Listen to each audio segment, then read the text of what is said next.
Hey everybody, Andrew here again. Welcome back to the homestead. And today we are going to refill two of the Hugelkultur raised bed. Now if you don't know what Hugelkultur is, it's the method where you would dig a hole in the ground, put your organic matter in, and then cover it back up, plant directly into it, and then as those plants grow, the roots would go down into the decomposing matter and it would feed from that. It also helps with moisture during the dry season. It retains some of that water for the plants. In the raised bed, I have the bigger logs on the bottom. You can see the smaller one on the top.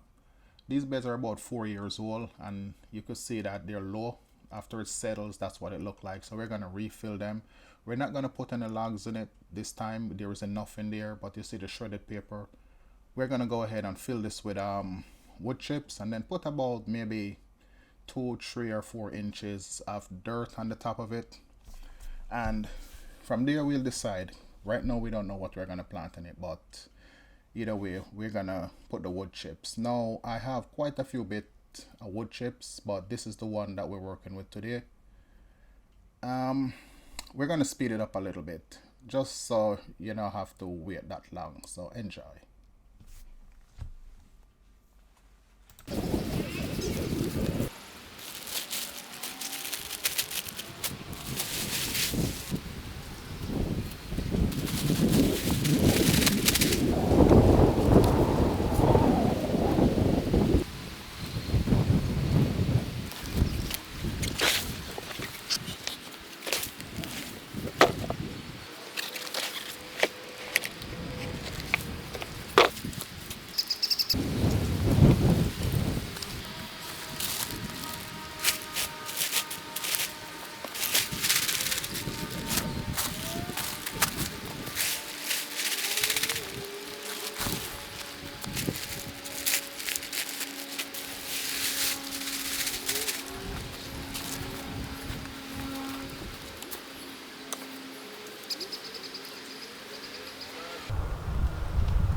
Florida King peach.